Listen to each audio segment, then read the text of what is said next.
Boa noite. Queria que os irmãos abrissem as suas Bíblias em 1 Timóteo, capítulo 4. Nós vamos ler a partir do versículo 6.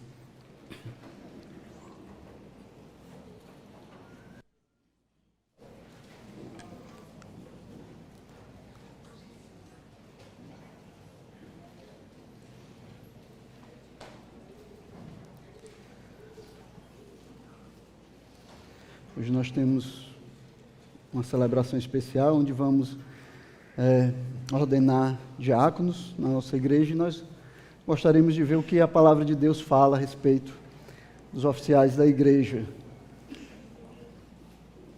E aqui em 1 Timóteo 4, a partir do versículo 6, diz assim: Expondo estas coisas aos irmãos, você será um bom ministro de Cristo Jesus, alimentado com as palavras da fé e da boa doutrina que você tem seguido.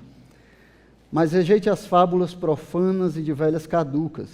Exercita-te pessoalmente na piedade, pois o exercício físico tem algum valor, mas a piedade tem valor para tudo, porque tem a promessa da vida que agora é e da que há de vir. Fiel esta palavra e digna de inteira aceitação, pois é para esse fim que trabalhamos e nos esforçamos, porque temos posto a nossa esperança no Deus vivo, Salvador de todos, especialmente dos que creem. Ordene estas coisas e ensine-as. Ninguém o despreze por você ser jovem. Pelo contrário, seja um exemplo para os fiéis, na palavra, na conduta, no amor, na fé, na pureza. Até a minha chegada, dedique-se à leitura pública das Escrituras, à exortação, ao ensino. Não seja negligente para com o dom que você recebeu, o qual lhe foi dado mediante profecia, com a imposição das mãos do presbitério. Medite estas coisas e dedique-se a elas, para que o seu progresso seja visto por todos. Cuide de você mesmo e da doutrina. Continue nestes deveres, porque fazendo assim, você salvará tanto a si mesmo como aos que o ouvem. Curva sua cabeça, vamos fazer uma oração e pedir a bênção do Senhor sobre nós. Santo Deus, aqui está a Tua palavra, Senhor, colocada diante de Ti. Peço que o Senhor fale com a Tua igreja, Pai. Nos revela a Tua vontade, Senhor, e nos ajuda a compreender o que o Senhor deseja de nós. Santo Deus, que as nossas mentes e os nossos corações estejam preparados, Senhor, para receber o alimento da Tua palavra e que possamos viver, Senhor, de acordo com ela, para a glória, honra e louvor do Teu nome. Nós te pedimos no nome de Jesus Cristo, Teu Filho. Amém. Pony Express era uma empresa privada de transportes rápidos do século XVIII, lá nos Estados Unidos, um tipo de Sedex daquele tempo. Ela usava um revezamento de homens a cavalo para fazer entregas e correspondências. E aí, num anúncio de jornal da época, que convocava candidatos para poderem fazer parte dessa empresa, para trabalharem lá, eles diziam assim: procuramos rapazes jovens, magros e resistentes, de até 18 anos. Devem ser peritos cavalgadores e, de preferência, órfãos. Esse final assusta um pouco, né? Eu acho que quem olhava dizia: rapaz, por que órfãos? Mas parece que a sinceridade e a objetividade desses anúncios, né, que eram feitos naquela época, eram comuns. Né? No outro anúncio, também de emprego, em Londres, um explorador do Ártico, Sir Ernest Shackleton, ele procura homens para fazer essas viagens de exploração com ele, e ele coloca um anúncio assim: procuramos homens para viagem perigosa, salário baixo, frio intenso, longos meses na escuridão total, perigo constante e regresso em segurança duvidoso. Bem, as pessoas que aceitassem esses empregos podiam reclamar de tudo, menos de que tinham sido enganados, né, quanto ao que eles iriam fazer. Eles eram bem diretos, claros, sobre o que se devia esperar daquilo que eles iriam fazer, naquilo que eles iriam trabalhar. E aí, quando a gente olha para a Escritura, a gente vai ver que Jesus também, ao chamar aqueles que iriam trabalhar, iriam servir na sua obra, ele também é bem claro e direto, né? Ele não arrudeia. Ele diz, eu não tenho onde recostar a minha cabeça, né? Deixa que os mortos reputem os mortos e vem e prega a palavra de Deus. Ele nunca enganou ninguém. E aí eu fiquei imaginando como é que seria se Jesus tivesse colocado um anúncio, né, chamando homens fiéis para servi-lo. Né? Eu acho que o texto diria mais ou menos assim: procuro homens e mulheres para a difícil tarefa de edificar a minha igreja. Serão com frequência mal compreendidos, até pelos irmãos e os da sua própria casa. Enfrentarão ataques de um inimigo invisível. Terão que carregar a sua cruz por toda a vida. Possivelmente não verão o resultado dos seus esforços e só receberão a recompensa depois da conclusão de todo o trabalho. Então Jesus, ele é claro quando ele nos chama ao ministério, é claro quando ele nos chama para servir a ele. Né? Então, se você é um crente em Jesus, esse foi exatamente a convocação de trabalho que você aceitou. Um trabalho duro, um trabalho incompreendido, às vezes perigoso, mas que tem recompensa eterna. E que, apesar das exigências, encontra muitas pessoas dispostas a responderem esse chamado de Jesus Cristo. E é assim para todos os crentes, irmãos. Todos aqueles que foram chamados por Jesus foram chamados nesses termos. Mas essa realidade, ela é ainda mais presente, mais contundente na vida daqueles que foram chamados para liderar a igreja de Cristo. Seja como pastor, seja como diácono, como oficial da igreja, aqueles que foram chamados, eles têm essa contundência no chamado de Cristo, para servir com a sua vida. E eu não quero desanimar as pessoas aqui, né? Cristo, sem dúvida, é o mais excelente Senhor a quem nós poderíamos servir.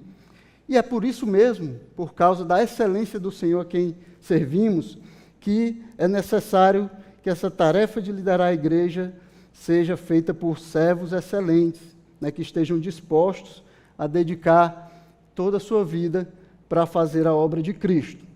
Então, nesse texto aqui que nós lemos, texto de 1 Timóteo, né, os versos que nós lemos, vai ensinar para os líderes que eles devem trabalhar duro, né, que eles devem aplicar todo o seu esforço, né, e às vezes ir até além dos seus esforços, né, confiando em Deus, confiando na provisão de Cristo, para que eles se tornem servos excelentes e possam servir ao seu Senhor. Então o trabalho é duro, algumas vezes é perigoso, mas a obra é excelente. E assim como aqueles homens, século XVIII e XIX, encontravam trabalhadores, mesmo diante de tanto perigo, hoje também a obra de Cristo encontra aqueles que querem servir ao Senhor, mesmo diante dessa demanda.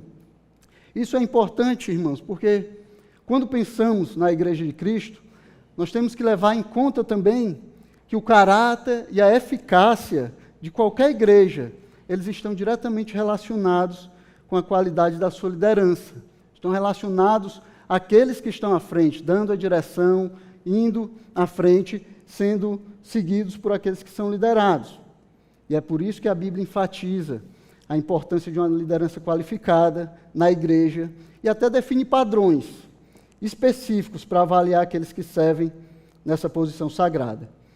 E aí a falta de adequação a esses padrões bíblicos causa muito dos problemas que a igreja em todo o mundo tem sofrido e em todas as épocas tem sofrido, né?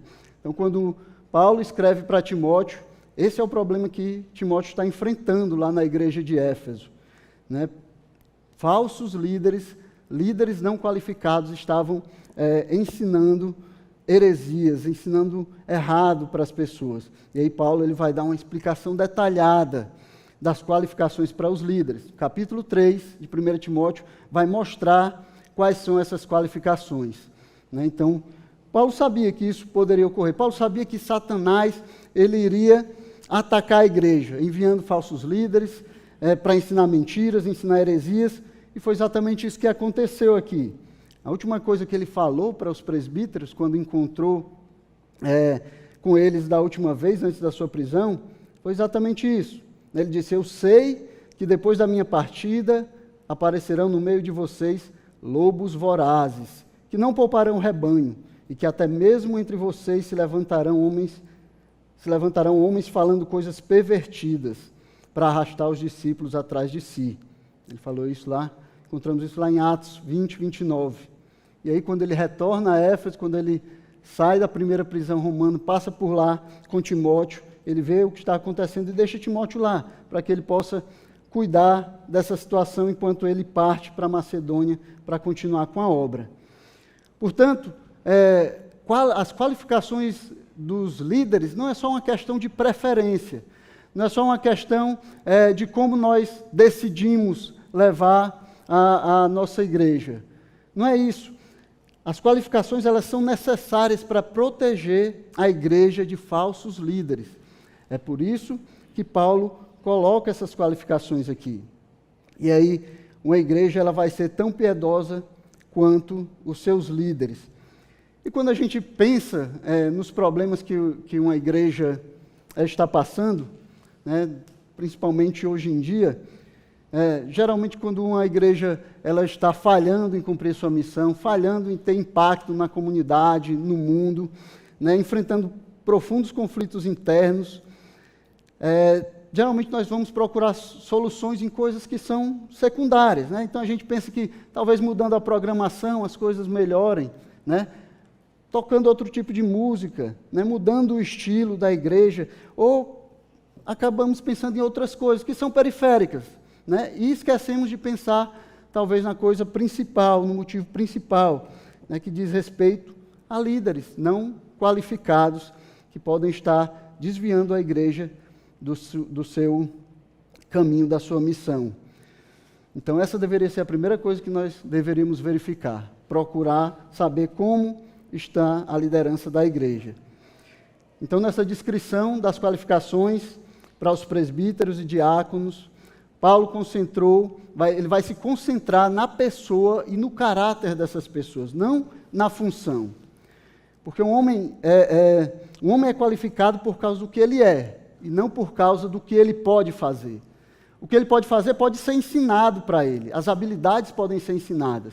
O caráter, quem transforma é o Espírito Santo, o coração, quem transforma é Deus.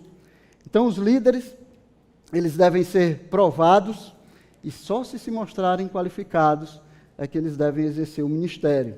E a igreja, ela deve estar atenta, né, para guardar cuidadosamente esse ofício sagrado, né, para perceber, olhar para aqueles que têm se colocado diante da igreja como líderes.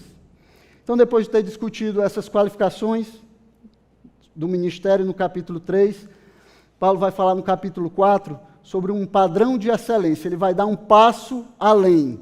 No capítulo 3 estão as qualificações, aquilo que é básico, aquilo que esses homens eles devem ser. Eles devem ser para começar a servir a igreja. Aqui ele vai ir mais adiante, agora ele vai falar de um padrão de excelência. Aqueles que servem a igreja de Cristo, eles não devem se contentar com o básico, né? Eles não devem ficar nos fundamentos, devem seguir adiante. E aí, nos versículos 6 a 11, ele vai mostrar as qualidades, né, que são essenciais para que o servo que deseja fazer a obra de Deus com excelência, ele tenha. E aí a gente encontra algumas dessas qualidades aqui, né? Então, o servo excelente, ele vai dizer, deve estar pronto para alertar os irmãos sobre o erro. É o que ele diz no versículo 6. Expondo estas coisas aos irmãos, você será um bom ministro de Cristo Jesus. Então, o líder excelente, o servo excelente, ele deve estar preparado para mostrar o erro, mostrar ao irmão que ele está errado ou que ele está seguindo o erro, né? Ele deve estar pronto para corrigir, para exortar os irmãos. Ele também deve ser um ávido estudante da palavra de Deus. Ele continua e diz, alimentado com as palavras da fé e da boa doutrina que vocês têm seguido. Então, aqueles que querem ser líderes da Igreja de Cristo, eles devem estudar a palavra de Deus. Eles não devem se contentar em estar na superfície, em saber o básico. Eles têm que mergulhar profundo na palavra de Deus, conhecer a palavra de Deus. Ele também diz que eles não devem ser influenciados pelas falsas doutrinas, né, mas rejeita as fábulas profanas e de velhas caducas. Ele não deve ser alvo fácil das falsas doutrinas. Ele não deve ser levado para todo lado pelos ventos de doutrina. Ele deve estar familiarizado com a doutrina correta, para que ele possa refutar a doutrina errada, as falsas doutrinas. E diz também que ele deve ser exercitado na piedade, né? Exercita-te pessoalmente na piedade. Então, o líder excelente, o servo excelente de Deus, ele deve trabalhar duro, né, para se tornar cada dia mais parecido com Jesus Cristo. Ele deve se exercitar nisso, ele deve se empenhar, se disciplinar para ser cada dia mais piedoso, sempre amanhã mais piedoso do que ele era hoje. E aí Paulo vai falar que ele deveria buscar essas coisas, até perseguir essas coisas com empenho, né, confiando em Deus, confiando na provisão de Deus, confiando que Deus o capacitaria a alcançar isso. É o que ele diz no versículo 10.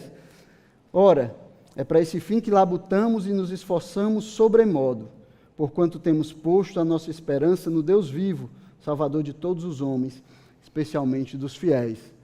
Então, os líderes da igreja, eles devem labutar, eles devem se esforçar sobremodo e confiar em Deus para adquirir essas qualidades que são necessárias para o serviço da igreja de Cristo.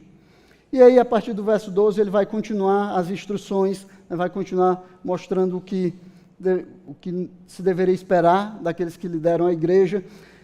Mas eu gostaria de me deter a uma qualidade essencial para que um líder seja reconhecido como um servo excelente. É uma qualidade que vai estar demonstrada aqui no versículo 12, né? Que é a premência de ser visto como modelo para o povo de Deus. Então, Paulo vai dizer para Timóteo que ele busque se tornar modelo para o povo de Deus. Aqueles que lideram a igreja de Cristo, eles devem entender, devem estar dispostos a serem olhados como modelo para o povo de Deus. Então, nós temos estudado sobre a Igreja dos Sonhos de Jesus, né? E a Igreja dos Sonhos de Jesus deve ter uma liderança, que é modelo de espiritualidade, conduta e fé. Um servo excelente é um modelo de virtude espiritual. É isso que nós esperamos ver aqui. Certo? Então, no versículo 12, Paulo diz para Timóteo: ninguém o despreze por você ser jovem. Pelo contrário, seja um exemplo para os fiéis, na palavra, na conduta, no amor, na fé, na pureza. Então, essa era a ordem para Timóteo, né? Esse era o conselho do mestre para o seu discípulo. Como você deve liderar a igreja de Cristo? Seja um exemplo, seja um modelo para os fiéis. Então, a maneira mais eficiente, eficaz para influenciar as pessoas é através de uma vida exemplar, né? É sendo modelo para aqueles que estão lhe seguindo. Ter um exemplo de vida piedosa que os outros podem seguir é uma condição irrevogável da excelência para um líder da igreja de Cristo. A vida de um cristão é a sua mensagem mais poderosa, é o que garante a sua pregação, é o que atesta, é o que confirma aquilo que ele prega, é aquilo que ele diz, reforça aquilo que ele diz. Então, quando ele vive, quando ele é exemplo, quando ele é modelo, ele reafirma aquilo que ele está ensinando, aquilo que ele está pregando. Então, a autoridade da nossa pregação, ela também é prejudicada se não houver uma vida virtuosa que apoie essa pregação. Não adianta falarmos e vivermos de outra maneira. As pessoas estão olhando para nós. Então, o Novo Testamento ele vai dizer muito sobre o papel crucial de ser um exemplo. Paulo fala muito a respeito de ser um exemplo, e ele mesmo vai se colocar como exemplo para os fiéis. Várias vezes, Paulo vai chamar aqueles que ele liderava para seguirem o seu exemplo. Aos Coríntios, por exemplo, 1 Coríntios 4, 16, ele diz assim: portanto, eu peço a vocês que sejam meus imitadores.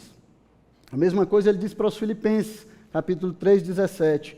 Irmãos, sejam meus imitadores e observem os que vivem segundo o exemplo que temos dado a vocês. Então, Paulo, ele dava exemplo à igreja e chamava a igreja a reconhecer aqueles que viviam segundo esse exemplo. Mais na frente, ainda em Filipenses, capítulo 4 e 9, ele torna a falar sobre isso e diz: o que também aprenderam receberam e ouviram de mim e o que viram em mim. Isso ponham em prática, e o Deus da paz estará com vocês. Então Paulo ele não se isentava, ele não dizia, como é costume de alguns, faça o que eu digo, não faça o que eu faço. Então Paulo diz, faça o que eu digo, como eu faço. Era assim que ele ensinava para a igreja. Era através do exemplo, através da pregação, da doutrina correta, mas também através do seu exemplo de vida. E aí o escritor aos Hebreus também vai exortar, agora falando com a igreja, e ele diz, lembrem-se dos seus líderes, os quais pregaram a palavra de Deus a vocês, e considerando atentamente o fim da vida deles, imitem a fé que tiveram. Aqueles que lideram a igreja, eles precisam ser modelo para os fiéis, eles precisam dar exemplo, a vida deles precisa ser imitada, porque essa é a maneira como Deus resolveu guiar a sua igreja. E a Bíblia leva a sério quando diz que os líderes devem ser modelo. Então a advertência de Paulo a Timóteo é que, porque ele liderava a igreja, porque ele estava à frente, porque ele tinha um trabalho excelente a fazer ali, ele não deveria permitir que ninguém desprezasse a sua juventude.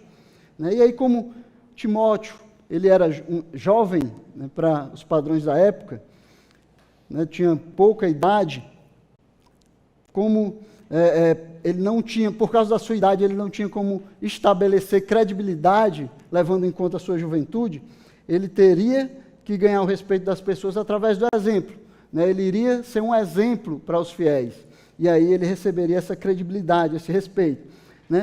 Isso era muito comum naquela época. Gregos, judeus, e na maioria das sociedades, a gente vai ver, na maioria das culturas, que a maturidade ela está subordinada à idade. Por um fato simples.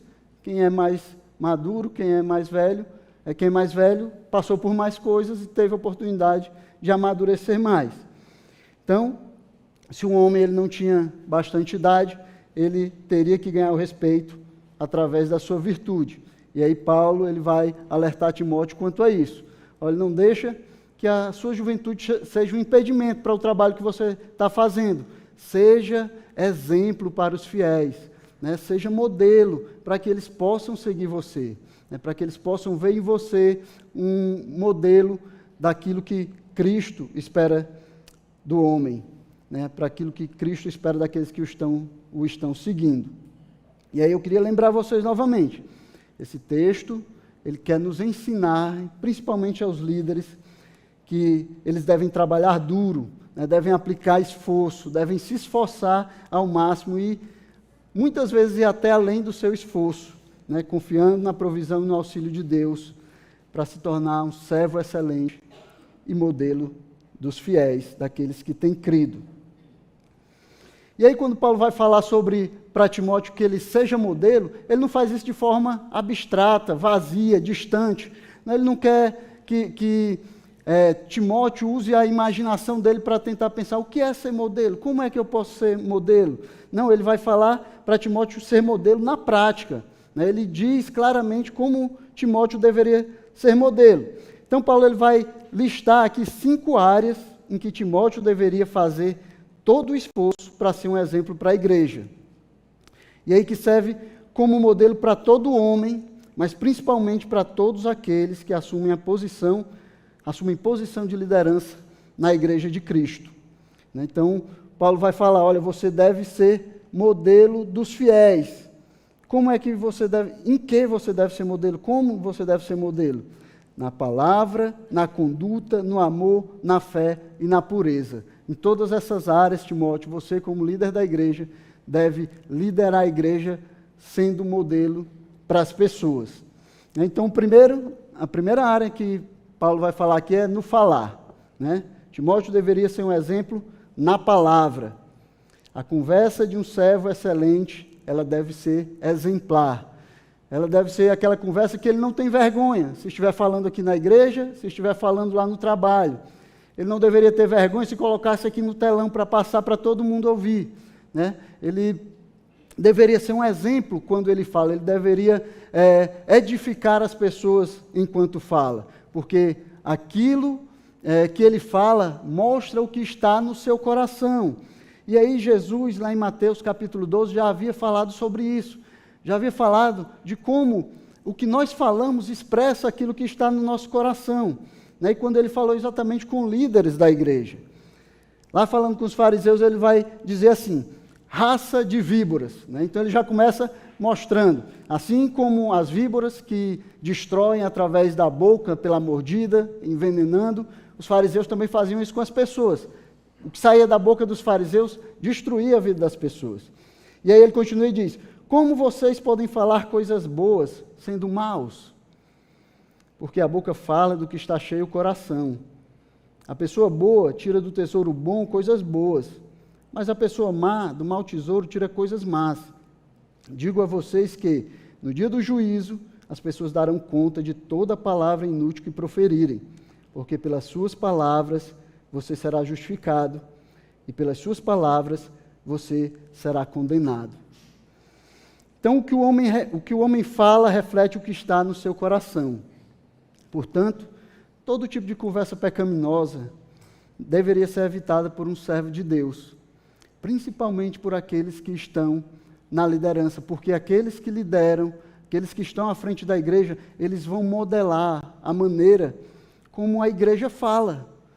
Se você tem um líder que usa palavras, que conversa de maneira que não pode ser nem exposto para as outras pessoas, você vai acabar seguindo a maneira como ele fala também. Então Paulo diz que a liderança da igreja, os líderes da igreja, aqueles que servem na igreja e querem ser servos excelentes, eles devem ser modelo no falar. E quando ele fala isso, inclui qualquer desvio da verdade, como Paulo fala em Efésios 4, 25. Por isso, deixando a mentira, que cada um fale a verdade com o seu próximo, porque somos membros uns dos outros, membros do mesmo corpo. E nada revela, irmãos, tão bem uma alma pecadora, e nada destrói mais rapidamente a credibilidade de um líder, principalmente um líder cristão, do que mentiras. Aqueles que mentem, eles têm a sua credibilidade destruída. Aqueles que você não confia no que ele está falando, você não sabe se realmente é daquele jeito que ele diz, isso vai afetar a sua liderança. Então, por isso que honestidade absoluta é essencial para aqueles que falam em nome do Deus que não pode mentir. E mais do que isso, do Deus que odeia a mentira. Aqueles que lideram a igreja de Deus devem ser honestos, devem ser confiáveis naquilo que eles falam. E não é só isso. Efésios continua, versículo 26, Paulo também falando ali, vai proibir o discurso irado. As pessoas deveriam falar com amor, deveriam falar com tranquilidade, não deveriam falar de forma irada. No 29, ele também vai falar contra palavras sujas ou impuras. Palavras que não deveriam fazer parte do vocabulário daqueles que seguem a Cristo. Como é que está, meu irmão, a sua maneira de falar? Você teria coragem de falar da mesma forma que você fala no seu trabalho, aqui na igreja, junto com os irmãos? Da mesma forma que você fala no colégio, na faculdade, usar as mesmas palavras? No 31, ele fala também sobre calúnia e difamação. Não deveriam haver essas coisas na boca daqueles que servem a Cristo, principalmente aqueles que estão liderando a igreja de Cristo, porque essa maneira de falar reflete um coração impuro, reflete um coração que está cheio pelo pecado, e não um coração que está seguindo a Cristo, que está crescendo em semelhança com o Senhor. Então, para ser reconhecido como um líder excelente, o que dizemos deve ser bom para a edificação, conforme a necessidade, assim transmita graça aos que ouvem. Aquilo que nós dizemos deve edificar, aquilo que nós dizemos deve ajudar, empurrar as pessoas para se tornarem mais parecidas com Cristo. Aqueles que são líderes da igreja, eles devem ser modelo no falar, modelo de conversa sadia e bíblica. E aí, quando você pensa na sua maneira de falar, você tem sido mais parecido com Cristo ou com o mundo? Será que, quando as pessoas ouvem você falar, eles veem algo diferente? Ou não? É mais um aqui com a gente, fala como a gente fala a nossa língua também. Isso é algo que nós devemos pensar, irmãos, é algo que deveria estar diante de nós, a maneira como nós falamos, a maneira como nós testemunhamos para o mundo. Em segundo lugar, Paulo vai falar sobre a conduta de um líder. Timóteo deveria ser um exemplo no procedimento. A conduta de um líder excelente deve ser exemplar. A maneira como ele vive, a maneira como se comporta, o que ele faz, deve ser modelo para todos os crentes. Então, para ser líder excelente, é necessário ter um modo de vida justo, que manifesta convicções bíblicas em cada área da nossa vida. A mensagem bíblica, a pregação do Evangelho, aquilo que você diz mesmo a respeito da Bíblia, junto com o estilo de vida ímpio, não é nada mais do que a hipocrisia. Hipocrisia descarada. Atrapalha o testemunho do Evangelho. Faz as pessoas pensarem errado a respeito do Evangelho. Pior, as pessoas elas tendem a seguir aquilo que nós fazemos, o nosso exemplo, e não o que nós instruímos as pessoas a fazer. Né? É só olhar para a relação pai e filho, né? Como os filhos imitam o exemplo dos pais, mesmo quando você tenta explicar para eles que deve ser diferente. Né? Eles estão vendo você viver, eles estão vendo como você se comporta, eles acabam imitando aquilo que você faz, mais do que aquilo que você ensina. Né? Eu lembro que no trânsito, eu gostava muito de chamar os outros de lesado, né? Aí eu dizia assim, rapaz, esse lesado está atrapalhando aí o trânsito já. Olha que cara lesado não sai do meio, não sabe nem desviar do outro carro. E até o dia que eu ouvi o Lucas atrás dizendo, ô motorista lesado, viu? Então ele estava olhando o que eu estava fazendo e estava me imitando. Então a gente deve ter cuidado com isso, a gente deve entender a maneira que, enquanto nós estamos vivendo, as pessoas estão olhando para nós. Né? Enquanto nós estamos sendo modelos ruins, as pessoas elas podem estar imitando o nosso mau procedimento. Por outro lado, uma vida piedosa traz poder e autoridade para a mensagem que nós pregamos. Se as pessoas conseguem ver em nós aquilo que nós estamos ensinando, aquilo que nós estamos falando, isso traz poder à nossa mensagem, traz poder para aquilo que nós dizemos. E a Escritura também está repleta de exortações a uma vida piedosa, a uma conduta santa. Nós vamos ver em todas as partes da Escritura que nós, que somos crentes e seguidores de Jesus Cristo, nós temos uma maneira de nos comportar que nós devemos buscar e seguir. Tiago escreve sobre isso. Capítulo 3, ele diz, quem entre vocês é sábio e inteligente? Mostre as suas obras em mansidão de sabedoria, mediante a sua boa conduta. Então você se acha sábio e inteligente? Mostre como você é sábio e inteligente pela sua conduta, pelo seu comportamento, pela maneira como você vive. É assim que Tiago diz que o sábio e inteligente faz. Se pelo contrário, você se acha sábio e inteligente, mas vive uma conduta errada, se comporta de maneira que não é bíblica, talvez você seja só orgulhoso, né? E não sábio e inteligente. Pedro também fala muito sobre o assunto de comportamento, de conduta, de como nós devemos viver. Capítulo 1 ele diz, assim como é santo aquele que o chamou, sejam santos vocês também em tudo que fizerem. Em tudo que vocês fizerem, sejam santos. Por quê? Porque é santo também aquele que chamou vocês. Né? Nós somos chamados aqui a sermos imitadores de Deus. Né? Paulo fala isso em Efésios 5, sedes imitadores de Deus como filhos amados. No capítulo 2 ele vai dizer, tendo conduta exemplar no meio dos gentios, para que quando eles o acusarem de malfeitores, observando as boas obras que vocês praticam, glorifiquem a Deus no dia da visitação. Então, a maneira como nós nos comportamos, aquilo que nós praticamos, traz glória a Deus, mesmo diante daqueles que não conhecem a Deus, mesmo diante daqueles que ainda não receberam a Cristo como Salvador. A maneira como nós nos comportamos e vivemos traz glória a Deus. No capítulo 3, ele continua falando sobre a nossa conduta. Diz, mas façam isso com mansidão e temor, com boa consciência, de modo que naquilo em que falam mal de vocês, fiquem envergonhados, esses que difamam a boa conduta que vocês têm em Cristo. Então, meus irmãos, quando falam mal de vocês, essas pessoas que falam mal de vocês, depois elas sentem vergonha por ter falado isso e visto que era exatamente o oposto daquilo que vocês realmente fazem? Ou elas se alegram por estarem certas e dizendo, realmente, esse daqui, apesar de dizer que é crente, mas é assim que ele vive, igual a todo mundo, igual a mim também. Será que vocês estão envergonhando aqueles que falam mal de vocês? Ou será que vocês estão reafirmando aquilo que eles dizem? A sua vida reflete o que você prega, a sua vida reflete o que você diz, a sua conduta traz glória a Cristo.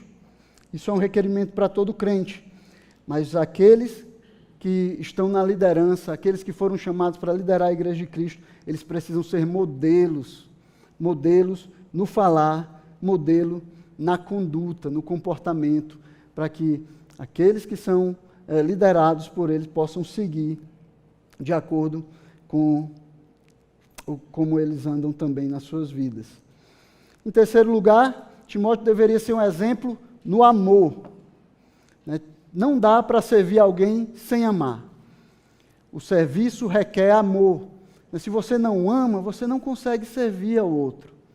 É preciso amor para servir. É preciso amor para se entregar ao serviço. É preciso amor para considerar o outro mais importante ao ponto de você se colocar como servo dele. E é por isso que aqueles que lideram a igreja, eles precisam amar aqueles a quem eles estão liderando. Precisam ser modelo de amor para aqueles a quem eles estão liderando. Amor bíblico é muito diferente da emoção que a nossa cultura chama de amor, como nós já temos falado aqui muitas vezes. O amor bíblico, ele fala de serviço, de autossacrifício em favor do próximo. Independente de como você se sente a respeito dele. Quando a Bíblia nos chama a amar, ela não nos chama a sentir bem a respeito do outro, mas ela nos chama a querer o bem do outro, a agir em prol do bem do outro. É nisso que se resume o amor, não no sentimento, não na maneira como você se sente a respeito do outro, mas por aquilo que você faz, como você se dá em favor do outro, em favor do bem do outro. Esse é o amor bíblico. Não importa como você se sente em relação ao outro. Importa o que você faz. Importa como você se sacrifica. Importa como você dá pelo bem do outro. É assim que João vai falar a respeito de amor. Capítulo 15, versículo 3, ele diz: ninguém tem amor maior do que este, de alguém dar a própria vida pelos seus amigos. Então, Jesus ele não demonstrou amor sentindo bem a respeito de nós. Ele demonstrou amor dando a sua vida, entregando a sua vida para morrer por nós. É assim que a Bíblia fala sobre amor. Esse versículo de João resume a essência do serviço cristão como amor sacrificial. O serviço cristão é amor sacrificial, é dar a vida pelo próximo, é se sacrificar pelo outro. O líder excelente dá o seu tempo e energia pelas pessoas que ele é chamado a servir, dedicando sua vida para vê-los fortalecidos, edificados no Senhor. Então, se você lidera a Igreja de Cristo, você tem que estar disposto a amar aqueles que estão sendo liderados por você, de maneira que você dá seu tempo, sua energia, aquilo que você sabe, as suas habilidades para o crescimento daqueles que estão sendo liderados, para o crescimento do corpo de Cristo. Você tem que amar o suficiente, amar o bastante para se entregar em favor do próximo. Quando nós amamos realmente, nenhum sacrifício pessoal, ele vai ser muito grande. Quando nós fazemos, quando nós servimos os outros com amor, então não vamos ter problemas em fazer sacrifícios. Como Paulo fala lá em Filipenses, capítulo 2, 17, ele diz assim: entretanto, mesmo que eu seja oferecido como libação sobre o sacrifício e serviço da fé de vocês, da fé que vocês têm, fico contente e me alegro com todos vocês. Então, não existia sacrifício grande para Paulo com relação à Igreja de Cristo, com relação a aqueles que tinham se convertido e seguiam a Cristo. Ele podia facilmente dizer: agora me alegro nos meus sofrimentos por vocês e preencho o que resta das aflições de Cristo na minha carne, a favor do seu corpo, que é a igreja. Ele poderia dizer isso tranquilamente, né, que ele se alegrava nos sofrimentos por causa dos irmãos, porque ele amava os irmãos. O seu amor era tão grande por aqueles a quem ele serviu, que ele estava disposto a amar, mesmo que esse amor ele não fosse retribuído, mesmo que não fosse reconhecido, mesmo que não fosse visto. Né? Ele, falando aos coríntios, ele vai falar sobre isso, como ele amava os coríntios, mesmo em meio ao sofrimento, mesmo em meio à falta de reconhecimento deles. Diz: porque eles escrevi no meio de muitos sofrimentos e angústia de coração, com muitas lágrimas, não para que vocês ficassem tristes, mas para que soubessem do amor que eu tenho por vocês. Então aqui Paulo ele declara o amor dele pela igreja de Corinto. Ele declara que mesmo em meio ao sofrimento, ele ama os irmãos que estão ali em Corinto. E aí lá no final da carta ele acrescenta: eu de boa vontade gastarei e me deixarei gastar em favor de vocês. Se eu os amo cada vez mais, será que vou ser amado cada vez menos?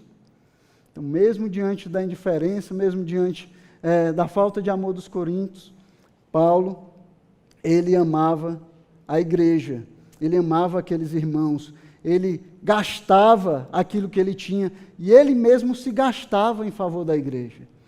Isso é a representação do amor bíblico, irmãos. Dar a vida, sacrificar pelo serviço do outro. É assim que o amor é demonstrado. E aqueles que lideram a igreja de Cristo, aqueles que foram chamados para servir a igreja de Cristo como líderes, eles devem ser exemplo desse amor bíblico para todos aqueles a quem eles servem. E aí, como aquele que serve a Cristo, ele está com os olhos na eternidade, como a visão dele é para aquilo que é eterno, nenhum sacrifício de amor que ele faz é um sacrifício pequeno, né? Porque ele vai receber a recompensa eterna. E é aí onde deve estar a nossa visão. É de lá que nós devemos esperar a nossa recompensa. E quanto é que vocês têm se sacrificado, irmãos? Como vocês têm se sacrificado pelos irmãos? O quanto você tem dado realmente em favor dos outros? Ou será que até aquilo que você dá é pensando em como você pode ganhar, né? Como você pode ganhar fama, como você pode ganhar elogio, como você pode ser retribuído, elogiado? Será que você tem se sacrificado por causa da obra de Cristo e por causa da igreja de Cristo? Nós é que lideramos essa igreja, esperamos estar sendo exemplo de sacrifício nessa igreja, exemplo de amor que se sacrifica para servir ao outro, para que vocês possam seguir esse exemplo. E Paulo também vai falar a respeito da fidelidade. Né? Timóteo deveria ser um exemplo na fé. E aqui fé, ele não está se referindo à crença, mas à fidelidade ou a compromisso inabalável. Aqueles que lideram a igreja, eles devem ser exemplo de fidelidade, eles devem ser exemplo de compromisso, devem ser exemplo de pessoas, homens fiéis, né? Fiéis ao Deus a quem eles servem, fiéis ao Senhor a quem eles estão servindo, fiéis àqueles a quem eles servem. Eles devem dar exemplo de fidelidade para os irmãos. Um líder excelente sempre é fiel.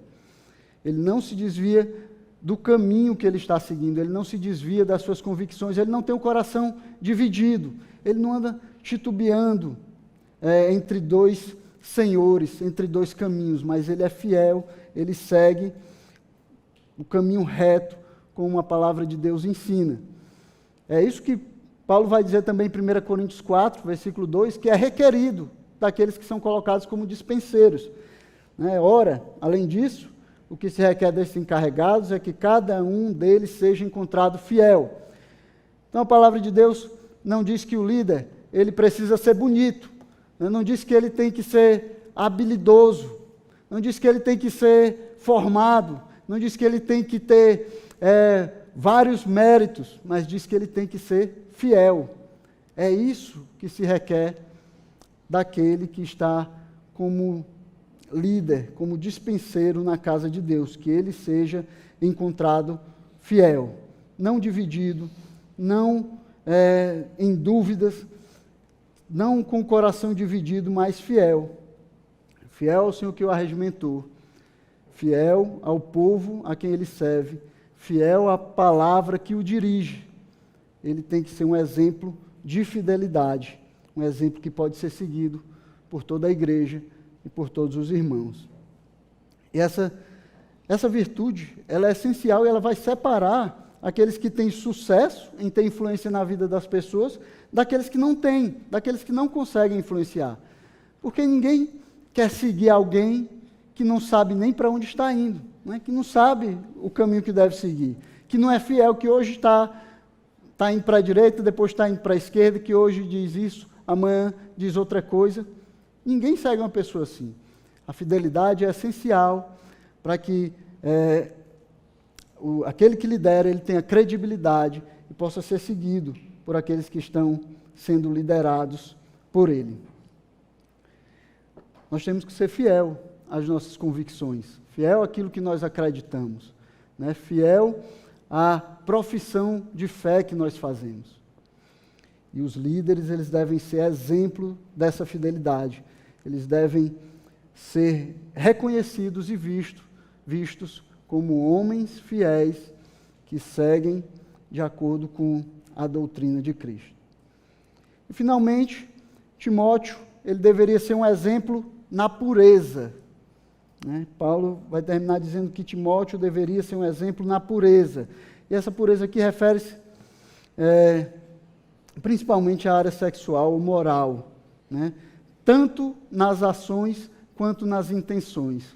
Aquele que lidera, aquele que quer ser um servo excelente, servindo na obra do Senhor, ele precisa ser um servo fiel, precisa ter pensamentos puros, né? Ele precisa ter intenções puras, o seu coração deve ser puro, deve ter pureza, e ele deve transmitir isso, ele deve ser exemplo de pureza para os fiéis. E nada vai devastar tanto a vida espiritual de um crente, principalmente de um líder, como a impureza, né? Impureza sexual, impureza moral. Isso é evidente quando Paulo vai falar sobre as qualificações, né, para os obreiros, para os presbíteros e diáconos. Ele vai falar, uma das exigências lá é que eles sejam homens de uma só mulher, né? Homens fiéis, homens que têm só uma mulher, não duas, né? Homens que não pensam de forma impura, homens que não pensam em outras mulheres além da sua, homens que não procuram outras mulheres além da sua. Um homem fiel, se pode dizer que é homem de uma só mulher. E nesse aspecto, principalmente, irmãos, a igreja deveria estar orando pelos seus líderes. Porque nessa sociedade que nós vivemos, né, nesse mundo que nós vivemos, a impureza ela está estampada em todo canto. Basta você ir no Iguatemi ali para ver uma mulher de lingerie na loja, né? Basta você andar aqui na Oeste para ver um outdoor enorme, né, com impureza em todos os lugares, né? Então Satanás ele está usando essas coisas para destruir a igreja por meio de destruir os seus líderes. A igreja deve estar atenta, orando por aqueles que lideram a igreja, orando por esses homens que lideram a igreja, para que eles sejam modelo de pureza, né, para que eles possam ser exemplo de pureza, para que o Senhor possa livrá-los das armadilhas que estão postas com relação a isso. Satanás ele está trabalhando, né, ele está indo adiante, tentando fazer com que a igreja retroceda através da queda dos seus líderes. E a impureza, nesses últimos dias, tem sido a maneira como ele tem feito isso, né? Por isso a igreja deve estar alerta, orando, para que os seus líderes, né, para que aqueles que estão liderando a igreja, eles sejam modelo de pureza, né? Para que eles sejam modelo de um coração puro, né? Modelo de olhos puros, né? Que deixam todo o seu corpo também puro. Então, os líderes da igreja devem ser modelo na pureza. Então, qualquer pessoa que não é capaz de definir um padrão de virtude divina nessas áreas, ele não pode ser reconhecido como um líder excelente do Senhor. Ele não pode ser reconhecido como aquele líder que alcançou a excelência. Assim como o estilo de vida bíblico nos define como padrão a ser seguido por outros, uma vida desregrada e sem limites bíblicos, inevitavelmente reduz o padrão de santidade das pessoas que estão ao nosso redor, na igreja. Se nós não conseguimos definir um padrão bíblico para as pessoas, nós vamos acabar definindo um padrão não bíblico. Líderes sempre são modelos, bons ou maus modelos. Ou ele usa sua influência e autoridade para construir e edificar em santidade, ou para destruir e afastar as pessoas de Deus. Então, nessa igreja, nós queremos ter o compromisso de que os líderes aqui, eles sejam sempre um exemplo daqueles que estão seguindo a Cristo, estão servindo a Cristo de boa consciência. E é por isso que, enquanto nós lidamos, enquanto nós chamamos homens para ajudar aqui na igreja, para servirem nesse ministério, nós somos tão criteriosos e cautelosos para seguirmos aquilo que a palavra de Deus tem nos ensinado, tem nos dito. Então, nós fazemos isso com o conselho, anualmente nós nos exortamos mutuamente a respeito daquilo que nós precisamos crescer, daquilo que nós temos errado e falhado de maneira sincera e madura, porque nós entendemos que isso é para o nosso crescimento. E é assim que nós lidamos também com os diáconos, que são oficiais da igreja também, oficiais determinados pela palavra de Deus, presbíteros e diáconos. Então nós queremos trazer aqui para a igreja um modelo de homens que seguem a Cristo. Nós queremos que a igreja de Cristo tenha um modelo para seguir nos seus líderes. E aí nós fazemos todo o esforço para que isso seja realizado através da ordenação dos ministros dessa igreja. Amém?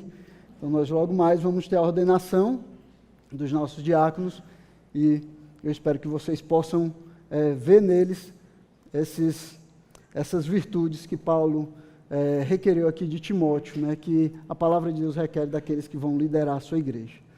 Eu queria que você curvasse sua cabeça agora, nós vamos orar, pedir a graça de Deus sobre as nossas vidas.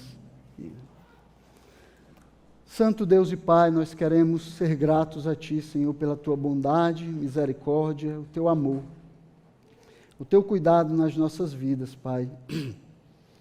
Queremos agradecer porque o Senhor tem cuidado dessa igreja, cuidado dos Teus filhos que se reúnem aqui, Pai. Nós temos visto a Tua mão poderosa agindo em todas as coisas. Nos abençoa, Senhor, abençoa os líderes dessa igreja, aqueles que foram chamados por Ti para dar direção, Senhor, conduzir o Teu rebanho, Pai. Sejam homens que possam servir, Senhor, de padrão e modelo para o Teu povo, Pai. Não por causa do seu esforço apenas, mas porque o Teu Espírito habita neles e tem dirigido a vida deles, Pai, porque o Senhor tem transformado as suas vidas. Abençoa os diáconos, Pai, que serão ordenados agora, que eles sejam esse tipo de líderes, Senhor, esse tipo de modelo para o povo de Deus, modelo de serviço, modelos que servem ao Teu povo com amor, com fidelidade, com pureza, que falam de maneira agradável a Ti e que têm uma conduta santa, Senhor, diante de Ti. Abençoa essa igreja, Pai, para que nós continuemos Te servindo, fazendo a Tua obra e caminhando, Senhor, para o dia que nos encontraremos contigo, para a glória, honra e louvor do Teu nome. Te pedimos tudo isso no nome do Teu Filho, Jesus Cristo. Amém.